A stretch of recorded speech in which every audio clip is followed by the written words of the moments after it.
Recently, a friend of mine had been on a holiday to an island in Greece, an island called Hydra. For those of you that watch Marvel movies, the word Hydra might carry a very different connotation. But this island in Greece is one of those benign, peaceful places where I'm sure a lot of us would love to visit. So when my friend reached the island of Hydra, she got off the boat and she saw that a line of donkeys clambered up onto the ship, and people who were working in the dock there picked up each person's luggage and they piled them onto the donkey and then led them towards the center of the city. And my friend got off the boat and she looked up the address of the hotel where she was going to stay on Google Map, and then she walked to her hotel. She did not hail a cab. She did not even get a local bus or a tram or a metro train.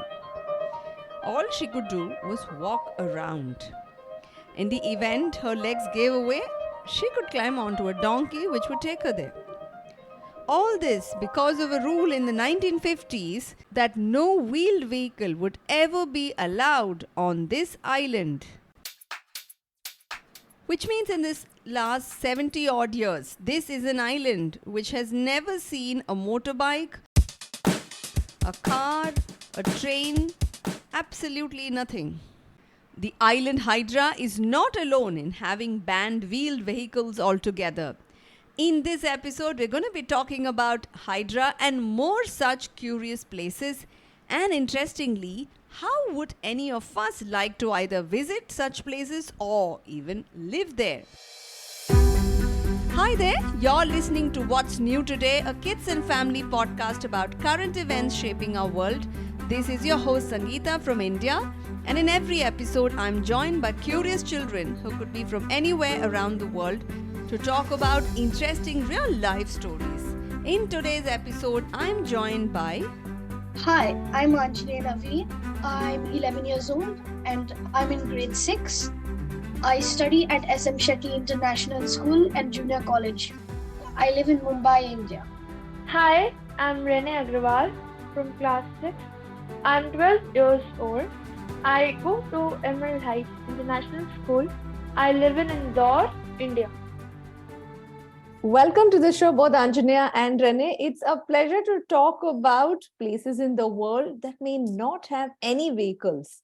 Were you surprised when you hear stories about places where there are no cars at all and the only way you can get around is either, by walk or some other outmoded forms of transport? Are you surprised? Yeah, I'm really surprised.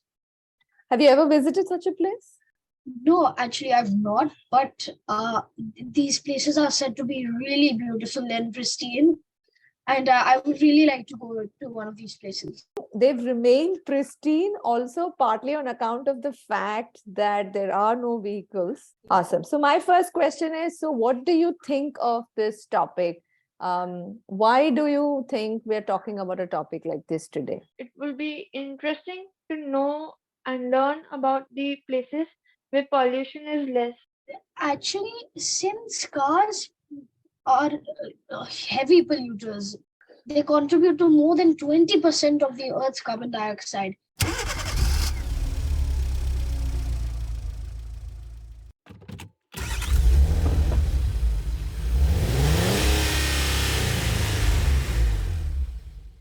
Imagine I'm blindfolding you and you're just setting foot, into an island like this. What sounds do you think you will hear there? I think I will hear the waves of the sea and birds chirping around. And there would be many animals around.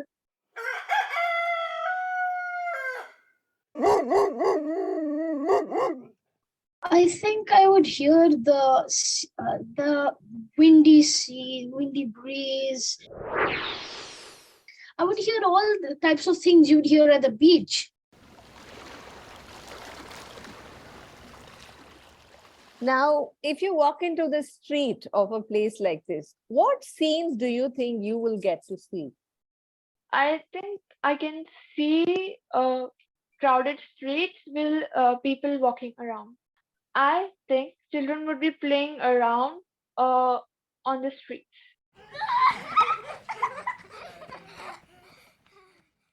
Nowadays, because there aren't any cars, children won't have to be afraid of getting injured by a car. Yeah, so is that one reason why you don't go out and play on the road? Yeah, and I don't play on the road. I play in my society.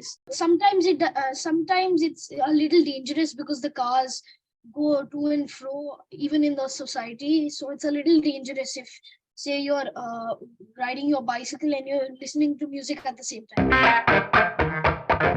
At 11 years of age, you plug in earphones and you're riding a bicycle.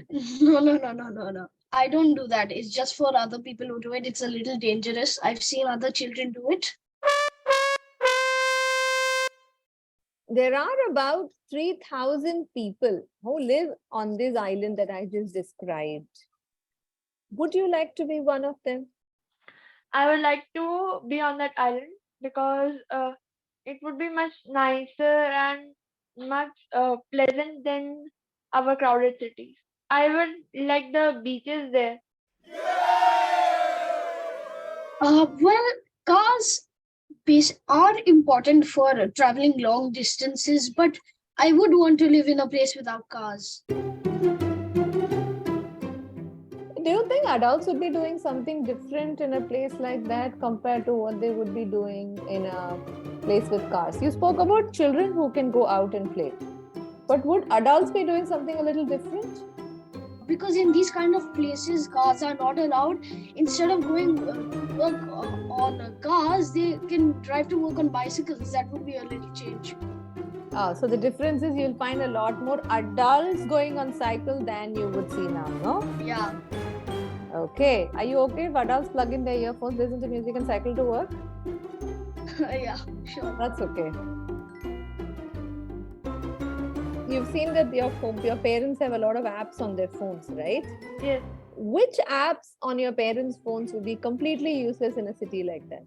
Uber or Ola would be the most useless app on their phone if they live on that kind of island. Google Maps.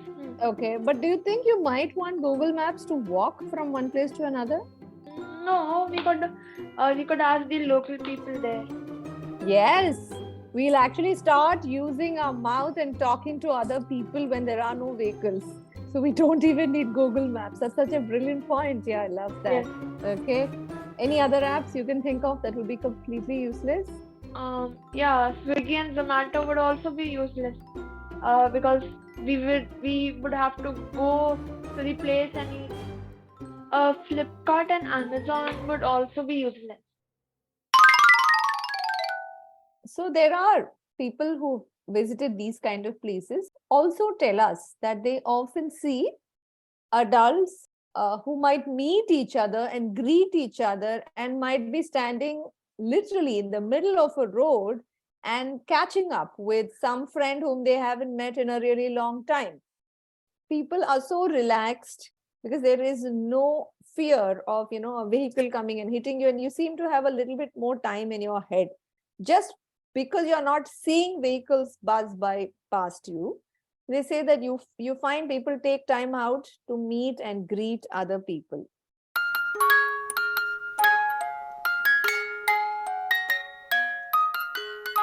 What do you think would be very difficult for someone who lives there? Garbage collection would be difficult in a place like that. If there are no vehicles, they have to go walking to everyone's house and collecting garbage. Yeah, that would be very difficult. Imagine moving houses. We need to go on donkeys. We would need a bullock cart or something like that.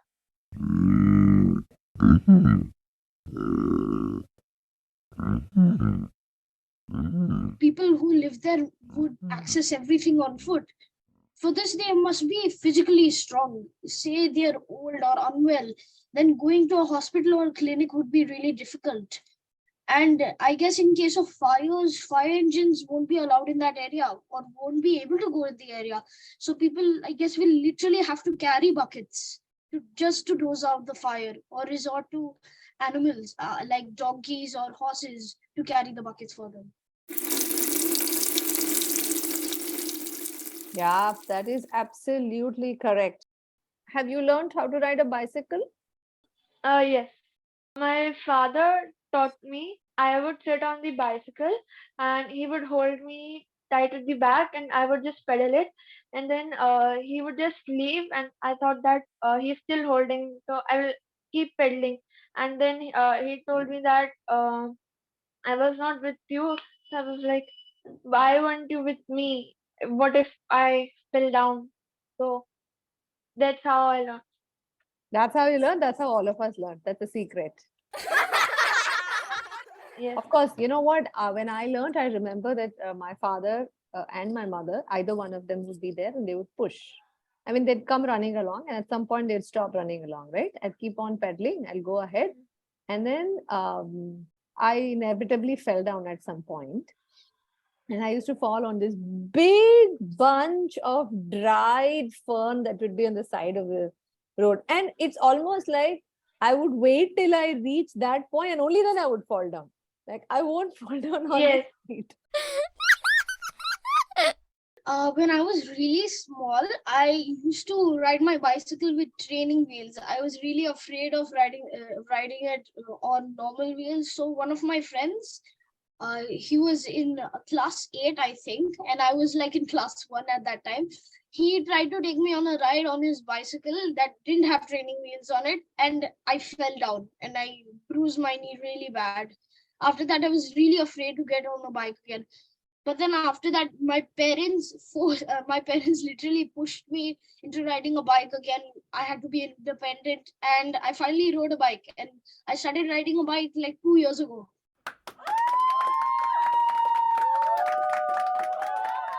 Amazing. Nice stories. All of us have very interesting stories when it comes to how we all learned how to ride a bicycle.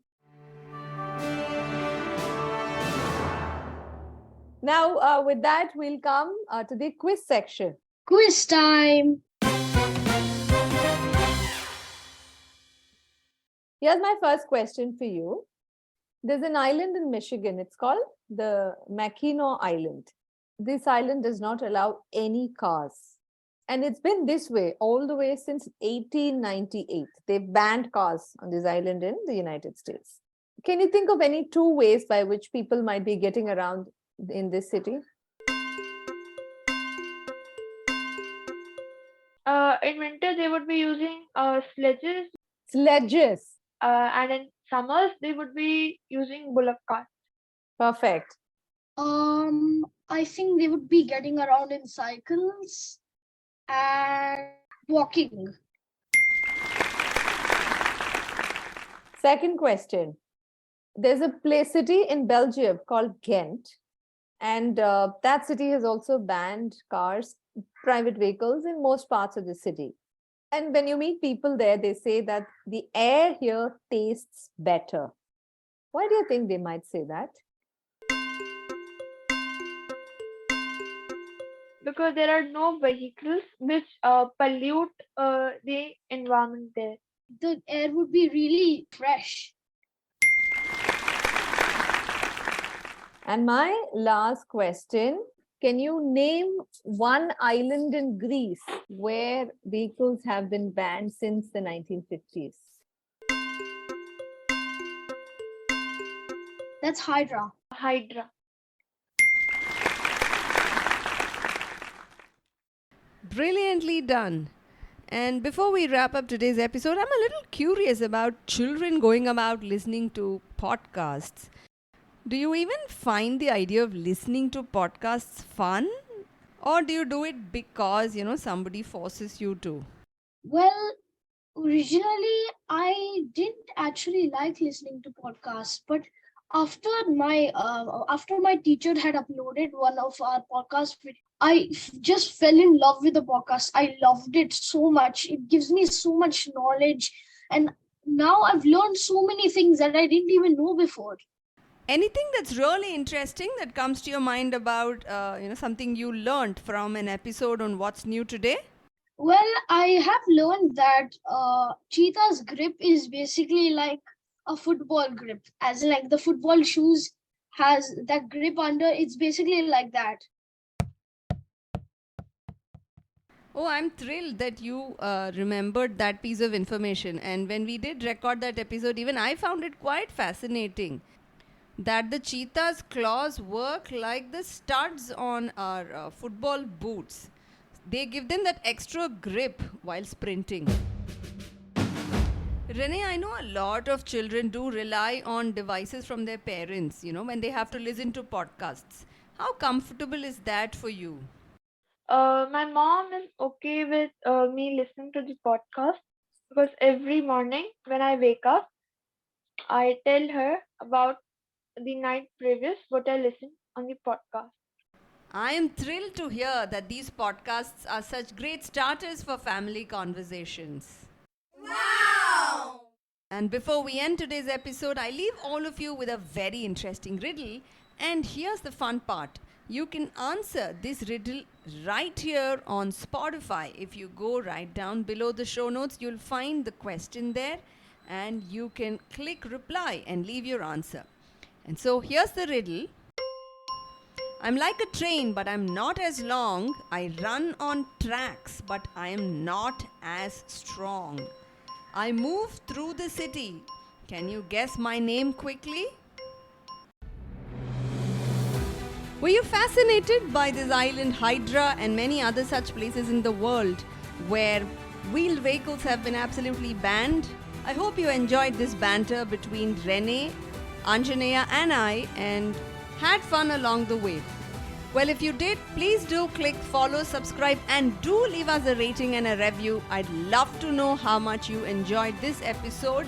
New episodes on What's New Today drop every Monday and Friday. And thanks for listening.